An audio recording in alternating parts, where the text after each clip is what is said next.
هو كان كوني محمد الحافظ بن عبد اللطيف اللي نفترق أثار الصوفية العارفون بالله أي بل من سيرة أي العارفون بالله فايهتون ما يحدث أبو رزين الأقيلي أي توين لا محمد صلى الله عليه وسلم الجودي إن جودة الصحابة كي أمن أينو دم مكة أمن أرت يو غينو دم هذا أرت إن نامنا الفوتي مولدني الفوتي تويردني وي أين يا رسول الله أين كان ربنا قبل أن يخلق الخلق إيه ما نلادو وخلق الله ونوكو أجيدو تغتا تغورا أدانجي ودي نامني بنغان دا صندوكو غدو نامنو بونا نلادو ما جيبو أهاوي ندي أودو يرونو سيدي مالك بن أنس ودنوني نما نامنا ويا ما هي كيفية استواء الله على عرشه قالوا الله وني دو العرش مكو وي تنكو الاستواء معلوم والكيف مجهول فوتغول كامنا اندا ايتينا الله فوتري على العرش مكو كوكو ماجا ريوني ان فازلو اني هذا الرجل جالتنا نيكام ودو غوكو باسكو غادو نامنال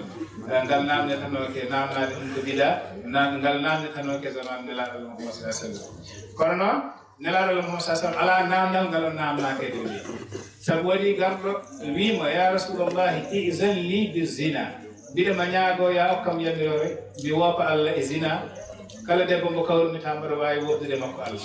arandi kay namna burani hawnade ngal do namnal hono neddo namno to koddo no nelaado Allah Muhammad sallallahu alaihi wasallam kono non yimbe ne ngurmito nelaado yimbe ndeje o nelaado widum awatar dahu li ummik sun okkima hen yamirore bele sa hawre nene ma azimdete makko o yidum Allah o yidum awatar dahu li ukhtik so mi okkima yamirore zina sa hawri e balla debbo mo jibta yimma e baba azina o wila o wi awatardahu li ammatik so mi okkima en yamirore sa hawri gorgol ma goggoma jibta e bamma yimma e baba mbele ma zinde makko o wila nelaɗo ɗum mala tardahu li nafsika kayfa tardahu li gayrik ko a yiɗanani hoorema holno jiɗiranta ɗum goɗɗo e l'islam woni ko لا يؤمن أحدكم حتى يحب لأخيه ما يحب لنفسه. هاي قوته مودن قومين قل مسلطة سوانا جدنا مسلطة ما كن جدنا داكو هورم. دوم تكي كلا نام نلو نني دوم كم نلال. كونو كم مايو يادنغو وي سن مثال مودن كتي سلم كشير عبد الله جا أوا وات إيماجيني نام نل دال شير عبد الله جا نام ناكر دولي أوا وات إيماجيني قال الله كلا كم ميجي داتن كلا نام نل ميجي داتن Cheikh Abdoulaye Diagne namna magal kono ko uddiɗo becce makko wondude e mosali o haɓata o tampata ko ɗum ɗo woni awsafu addu'ati ilallah ko ɗum woni sifaji ɓe Allah tellini pour yoɓe noddu windere nde feewde Allah ɓerɗe maɓɓe jaajat ha ɓe mbawa kaptude kala haala e kala namdal ɗum taki Allah haɗenel nelaɗo o ayninet ɗum dammi o ayna dammi o yurmede nde yaaja par ce que dammol no wayi ɗum ala hakkil sa ayni ko ala hakkil jango sa ayninama ko dañi hakkil ma wawa muñde ɗum tagi Abu Ruzayni al-Uqayli wi ya Rasulallah ayna kana rabbuna qabla an yakhluqa al-khalqa e hema nelaɗo holto Allah wonno ko adina tagata windere nde nelaɗo ɗum kaade ama'in ma fawqahu hawa'un wa ma tahtahu hawa waɗa sikki ceerno yewtiɗo ɗum ɗo laabi omon yewta ɗum ɗo omon haalana en o holno Allah woniri e nder windere par ce que mi tawama muhadara goto mo gandane ko yoga e mahjubeɓe mbaɗanno ɗum mbaɗanno ɗo muhadara o e nde muhadara o gasoyto o wi kala joguiɗo namdal yo namna ne jeeya namdal ngal namdil ɗum woni ngal ɗo par ce que ngal ɗo namdal mo anda Allah wawa ɗum jabade haqiqatan holko ɗum firti ko Allah ene wondi e meɗen enen ɗum ko alquran haali ما يكون من نجوى ثلاثة إلا ورابعهم الله ويتاتو غوداني سونا من وني نايبو o wi nayo ngoodani so naminuni joobo jowo ngoodani so naminuni jeegobo wala adna min dhalika wala akthara illa huwa ma'akum ala ko ɓuri famɗude walla ko ɓuri so namoɗo woni en gandi kam ma'iyatullahi tabaraka wa taala koko woodi Allah ne wondi e meɗen enen ɗum kam sikki ala hen فلنسألن الذين أرسل إليهم ولنسألن المرسلين فلنقصن عليهم بعلم وما كنا غائبين الذي ويرناك نندو wadde ɗo wonɗen Allah nando joni teɗen gandi to Allah woni to Allah kam ɗo woni ɗo ala subaka ala kikire nelaɗo e roja arti o haali koko laaɓi o wi laysa inda rabbikum sabahum wala masa to Allah ala subaka ala kikiɗe en gandi Allah ɗo wonɗo ala subaka ala kikiɗe te enen ɗo gonɗen ɗo ene waɗi subaka ene waɗi kikiɗe te enen mbiɗen eɗen gondi e Allah aɗa wondi e mo ganduɗa to woni to ala subaka ala kikiɗe ala place te an place na tonguma subaka na tonguma kikiɗe na tonguma te mbiɗa aɗa wondi e makko holto on woni ɗum woni namdal ngal holto on woni e holno gondirɗa e makko neɗɗo o sa yiɗi andu koni natijatul marifati billah résultat gandal Allah tigi nafoore nde goo ko ɗo oɗo point départ ganda hono gondirɗa e Allah namɗo ala place namɗo ala jamanu an jamanu nama tongi place nama tongi kanko noon mustahilun fillahi aynun wa kayfun wa zamanun umri wa ayu istihali no bañe siwiri ɗum ni ena harmito Allah mustahilun fillahi aynun hoto wa kayfun e hono wa zamanun e jamanu Allah to wonto ala place ala zamanu an ɗo gonɗa ɗo place no tonguma zamanu no tonguma te mbiɗa aɗa wondi e makko o holno gondirɗa e Allah beele ko an ummi jaltuɗa ɗo place woni eɗo zamanu woni tawoyɗamo to place ala e to zamanu ala walla kanko ummi to zamanu woni to zamanu ala e to place ala o eggi o tawmate Allah eggata ɗon ngal ɗon namdal famata ɗum so wona gawɗo Cheikh Ibrahima Niass ganda holno gondirɗa e Allah kono ngal ɗo namdal ngal o namdi ko damal e ɗum ɗon mana hoɗo Allah wonɗon e nelaɗo jaabi wi ko kana fi ama'in ma fawqahu hawa'un wa ma tahtahu hawa nelaɗo wi ɗum Allah nanɗe ceerno Abdoulaye Dia wi kunnus o yiniri kunnus noon woni ko ganda enen niɓɓiɗi ha a wawa ɗum famude saabu Allah nde wonɗo ko adi windere nde to ko majjaɗo hay goto andamo saabu kanko tan wonɗo ɗo no wonirno ni koko majji windere Allah nde te majjere koko niɓɓiɗi ɗum sifora kunnus woni ko niɓɓiɗi ɗum taki ɓe mbi Allah nde woni ɗo gonal makko ngal nandi ko e jamma ɓuuri nandude dow ñalawma mana jamma wonɗo saabu misal jamma firti ko niɓɓere e majjere koko nandi e niɓɓere ha arifu billahi o wi uhibbu zalama alleyli hubban li annahu tashabaha leyla zati shadda alhanadisi uhibbu zalama alleyli arifu billahi o wi mboɗo yiɗi niɓe jamma mboɗo yiɗi niɓre jamma hubban e yiɗde li annahu saabu niɓre jamma tashabaha leyla zati koko nandi e niɓre zati Allah nde Allah woni ɗo hatta hay goto ala ɗo bayni so jazallahu anna zulmata alleyli wa tuja fa fiha yanalu sabbu lil hibbi mahraja ɗon noon ganden nelaɗo ko jaabi ko o wi sahaba o kana fi ama'in Allah wonɗo koye kunnus mo ganduɗa ma fawqahu hawawum wa ma tahtahu hawawum dow muɗum ala weeyo leeso muɗum ala weeyo mana dow mum ala hendu lees muɗum ala hendu yiɗi wiide ko ɗum ala dow ɗum ala lees saabu Cheikh Abdoulaye Dia wi sa yiɗi yiide ko ala dow ala lees o wi mumno guite maɗa sa mumni guite maɗe ko jiyata ko toon ala dow ala lees ɗum tan no nelaɗo Allah nde longuinte Seydina Ali tarbiya o nde Seydina Ali ɗaɓɓa hay makko tarbiya yottade Allah e andude Allah nde o longuinta ɗum tarbiya o wi hammid aynayka wa qul la ilaha illallah oye mumno guite maɗa Aliyu wi la ilaha illallah Aliyu mumni guite makko wi la ilaha illallah ndekete nelaɗo jasbi ɗum werli ɗum min waadi tafriqati ila bahril jammi immode catugol ceerigu fewde e maayo dendal kanko Seydina Ali o andi Allah ha wattini so haali sahabaɓe mbiye ɗum hal indakum min kitabin khassakum bihi rasulullah kana ko onon ahlul bayti ko on jogiiɓe deftere nde ganduɗa ko nelaɗo hertini on deftere nde hay goto anda nden no deftere Seydina Ali ɗum ala illa fahmun utiyahu rajulun muslim so wona wonko nelaɗo rokkimin de o wi simin ka wi e musidɗo julɗo dañɗo fahmu momin ngala to Allah emin mbat feere min jaahi o noon o udditi damal ngal hankkadi a ala droit jooɗade nana Allah no ande e nokku jondinoɗa ko joguiɗa ko tawaɗa andi a anda Allah ɗum woni illa fahmun utiyahu rajulun muslim damal ngal udditi Seydina Ali wi ya rubba jawhari ilmin law abuhu bihi la qila li anta mimman ya'budu alwathana wa lastahalla rijalun muslimuna dami yarawna aqbaha ma yatunahu hasana inni la aktumu min ilmi jawahirahu kay la yara zaka zu jahlin fayuftinana وقد تقدم في هذا أبو حسن إلى حسين وأوصى قبله الحسن وي كم سيدنا علي هيوي غاندال بانغال نو كانغي سومي حالي لدوم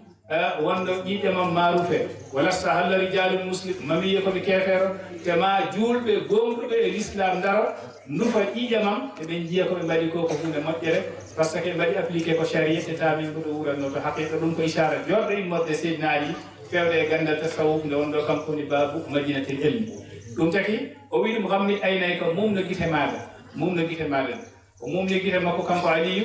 o wi ceerno noon wi sa mumnima guite maɗe ko jiyata ko toon ɗum woni kunnus kaleteɗo ɗum ala dow ɗum ala lees ɗum woni misal ɗo Allah woni ɗo ala dow ala lees kono noon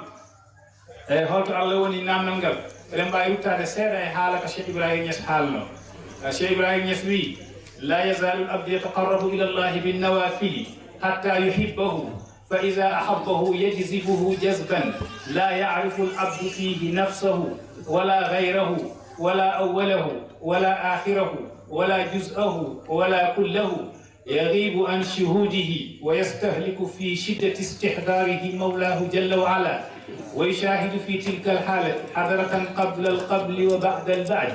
ليس لها أول ولا آخر ولا فوق ولا تحت ولا يمين ولا شمال ولا عين ولا كيف ولا اتصال ولا انفصال ولا داخل ولا خارج فني المحب في محبوبه حتى فني فناؤه فلم يبق إلا الله لا شيء غيره فما ثم موصول ولا ثم بائن إذا جاء برهان العيان فلا أرى بعيني إلا أينه آين من ترك لي كل شيء بهجرانه عن كل شيء تجليت له في كل شيء حتى يراني في كل شيء معنى حالك باي نسيدي كو حالندين هولتو الله وني o wi maccuɗo o serata ena ɓalloro Allah naafilaji moƴƴi ha Allah yiɗa maccuɗo so yiɗi ɗum o fooɗa ɗum fooɗande wootere woni fooɗande nde ceerno Abdoulaye wino min nde nelaɗo wi jazbatun min jazabatil haqqi tuwasi ibadata saqalayni fooɗande wootere fooɗande Allah ene fotodira e dewal Allah neɗɗo e jinneji ceerno Abdoulaye Dia haalande min hadis o fooɗande wootere nde Allah fooɗma immorde ɗo gonɗa ɗo an o nawma to woni to kanko baraji ɗi ne foti dewal Allah yimɓe e jinneji ɗum taki Baye Niass wi neɗɗo o seratano rewa Allah e nafilaji moƴƴi kono salatul fatih ha Allah yiɗma so yiɗima o fooɗma yajzibuhu jazban Allah fooɗa maccuɗo o fooɗande nde ganduɗa la ya'rifu al abdu fihi nafsahu wala ghayrahu maccuɗo o wonta andu hoore makko e nden ɗon fooɗande o wonta andu ko wona hoore makko e nden ɗon fooɗande nafsahu wala ghayrahu o wonta andu awwalu muɗum arwande muɗum o wonta andu wattande muɗum wala awwalahu wala akhirahu o wonta andu arwande mum o wonta andu wattande muɗum sabu no tawniri ni zati Allah ki subhanahu wa ta'ala on ɗon saha o naata e hadara mo ganduɗa ne Baye Niass wi qabla al qabli wa ba'da al ba'di woni hadara Allah ɗo Allah woni ɗo Baye Niass wi ɗo Allah woni ɗo woni qabla al qabli aji ko aji nde aji wodata nden tawi hadara Allah o nan ɗon Allah nan e nder hadara makko e qabla al qabli wa ba'da al ba'di so fof gasi mana so wattindima yeehi ha caggal wattidade mana wattidade so gasi so wattidade gasi hatta ta hadara Allah on heddi ko on ɗon hadara Allah woni qabla al qabli wa ba'da al ba'di Amr ibn al Farid wi fala qablaha qablun wala ba'daha ba'dun wa qabliyatu al ab'ad fa hiya laha hatmu dimol gol non firde no sattino fewi fala qablaha qabl o wi ko adi ko hadara Allah ala adi wala ba'daha ba'dun mana wattande hadara Allah ala wattan wa qabliyatul ab'ad ay o ƴetti azal wattilum abad o ƴetti abad wattilum azal min azali li abadi min abadin li azali iradatul haqqi azal fa kana haysu lam yazal ndeko ay qabliyatul ab'ad fa hiya laha hatm sabu sa andi tigiri ko woni azal tawa kañum woni abad sa andi tigiri ko woni abad tawa kañum woni azal abad woni ko ala ɗo haaji kañum woni ɗo ala ko ala ɗo fuɗɗi ko ala ɗo fuɗɗi woni azal kañum woni ko ala ɗo haaji aha abad woni azal azal woni abad ɗum tagi sa ƴeewi qasida beddi o jiya o wima ɗon min abadin li azali min abadin beddi qasida beddi li sidin tahniatu rabbi o mo jangeta sa teskima chapru nan ɗon ɗomo wiya min abadin li azali min abadin immorde abad te abad wonɗo caggal li azalin fewde azal te azal wonɗo arwani azal wonɗo arwande ko ala ɗo fuɗɗi o ƴetti abad o nawti ɗum to azal to pour holludema azal o woni abad بايسنا حالي حضره وي واتلو ناتي حضرة قبل القبل وبعد البعد ليس لها أول ولا آخر الله على أولية الله على آخرية دون دون سيتوي نتنا يوتا هونو أورو بلاس سونجي مودو سوفتا يوتي دي هونو أورو بلاس مودو جوغي تشاكيتو ونا بالين metti ko yewtude do ganda en sa saggi ala cagito te kadi dimbel ngel mana yewtude do ko kala do lumborda atawa yimbe ne jodi nan patna ya lumbordo a halata hala tawa noppi nanoji kardon hala gal dum non taki e odo mawdu eden biya Allah sa yehi hato nder atawa ona awwalu atawa ona akhiru Shabdullah meedi min wi awwalu e akhiru ko escalier di pawanada hakkille ma ngabba hen ha jettoda do awwalu ala akhiru ala alif billahi o wi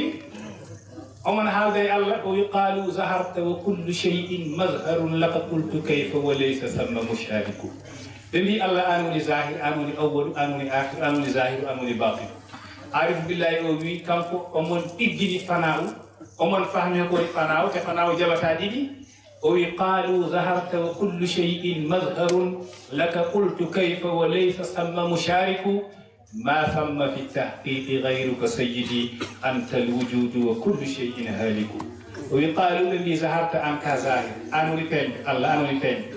وكل شيء مظهر لك هل نجي واقع عن فين قلت لي كيف أنا دون وليت سي الله وني بين ولا جيد دون ولا تو فيني ولا ندو فيني تدوم دنكو كنامني كيولي تمقام الفناء لا يقبل الكثرة مقام فناء وقصد الله جبتا كيولي كوغوتا تنقل الله ثم ذرهم الله قل وذر الوجود وما حوا إن كنت مرتادا بلوغ كمال ويقالوا اللي زهرت عنك أبيت وكل شيء مظهر لك قلت كيف بهنر يارك وليس ثم مشارك الله على جندي تتوي الله كوغوتا كان قران غوتو ودي على جندي هذا أولية ونفذون هذا آخرية هذا ظاهرية هذا باطنية وما ثم في التحقيق غيرك سيدي أنت الوجود وكل شيء هالك وعلاتون غيرك سوانا لا أولية ولا آخرية ولا ظاهرية ولا باطنية ما ثم في التحقيق غيرك سيدي أنت الوجود أن ولغودا الفاني غسي وكل شيء هالك كله لك هالكي على كون بسونا ذات لك باي سوينون ساناتي أن مكيو الله فوديما أنا دايان حضرة تون وني تو الله وني تو على أروند على وطن وني حضرة قبل القبل وبعد البعد ليس لها أول ولا آخر الله باي نسبي ولا فوق حضرة على دو ولا تحت على ليس ولا يمين على نيام ولا شمال على عدم